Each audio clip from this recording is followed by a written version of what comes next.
आज आपको दिखाते हैं धारचूला के मवानी दवानी गांव का दर्द भरी एक दास्तान। यहां पर स्कूल के बच्चों को मैनुअल रोपवे के जरिए गौरी नदी को पार करना पड़ता है। नदी उफनती है, उसकी लहरें ऐसी हैं कि सब कुछ अपने आप में ले जाए। अब उस नदी को रस्सी के जरिए पार किया जाता है। रस्सी से खींचने का काम खुद भी करना पड़ता है। हमारे संवाददाता अमित भारद्वाज और वीडियो जर्नलिस्ट दीपक बिष्ट ने यह रिपोर्ट फाइल की है, आपको देखनी चाहिए।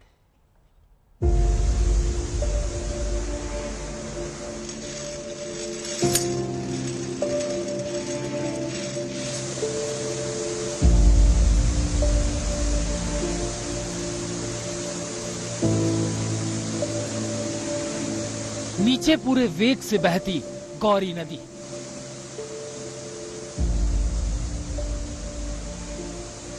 और इस धार की मझधार को पार करने की चुनौती से जूझते बच्चे।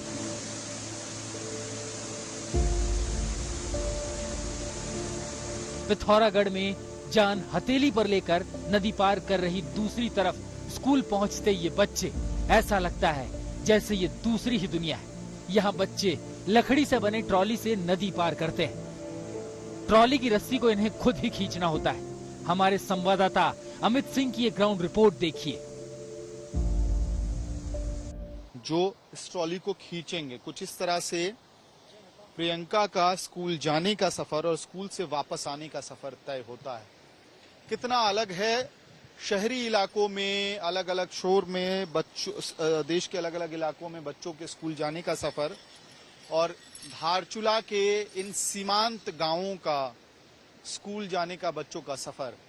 बीच में ये ट्रॉली जाके गौरी नदी के बीचों बीच जाके ट्रॉली अब रुक गई है।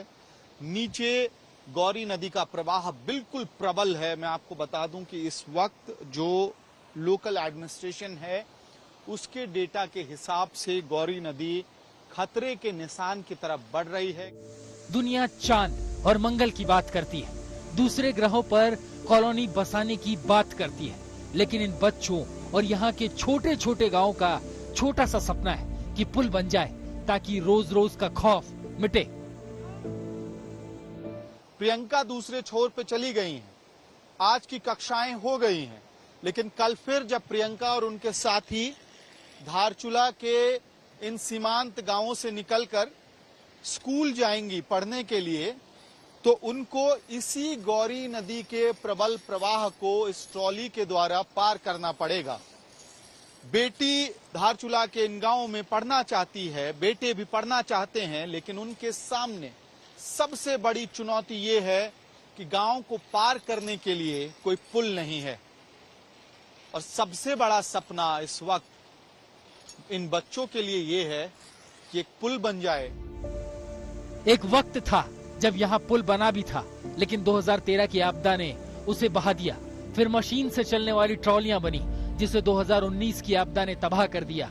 अब ये ऊपर से एक रस्सी और नीचे से रस्सी से झूलता लकड़ी के तख्ते से बनी एक लौती ट्रॉली, जो गौरी नदी की विभीषिका से बचाते हुए इन्हें पार पहुंचाती है। इसके लिए पीएडी के 2 जवानों की तैनाती है, जो रस्सी को मैनुअली खींचते हैं। हाथ का आप लोग पिछले 1-1.5 घंटे से उसको खींच रहे थे। हाँ सर, ट्रॉली को मतलब भाई ये खींचते खींचते जो है इसमें ये छाले पड़ चुके हैं तथा इसमें जो है काफी जलन टाइप की हो रही है, नंबर 1। दूसरा, भार इसका जो है काफी लोड पड़ा हुआ है। इसको कैसे ठीक होगा? मतलब हमारा मतलब ये है, इसको चाहे ये मतलब ठेकेदार की उससे होता है या कोई शासन प्रशासन करती है।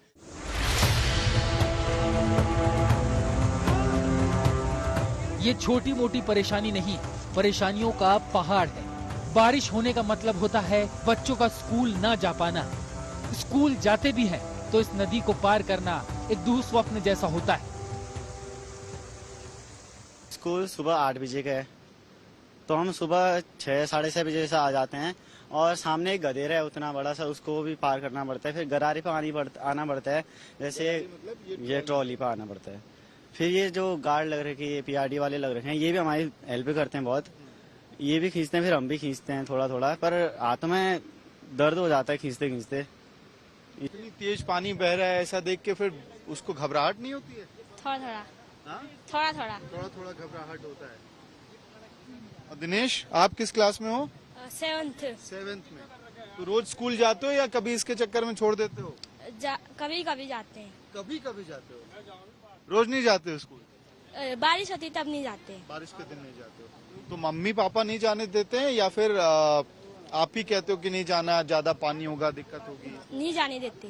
नहीं जाने देते। 2 से 3 बच्चे हो चुके हैं जो मतलब जिनको नदी में देख के चक्कर आ गए थे। अगली वाली गराड़ी में तो वो एक बच्ची गिरी भी थी यहाँ से। गिर गई थी? हाँ।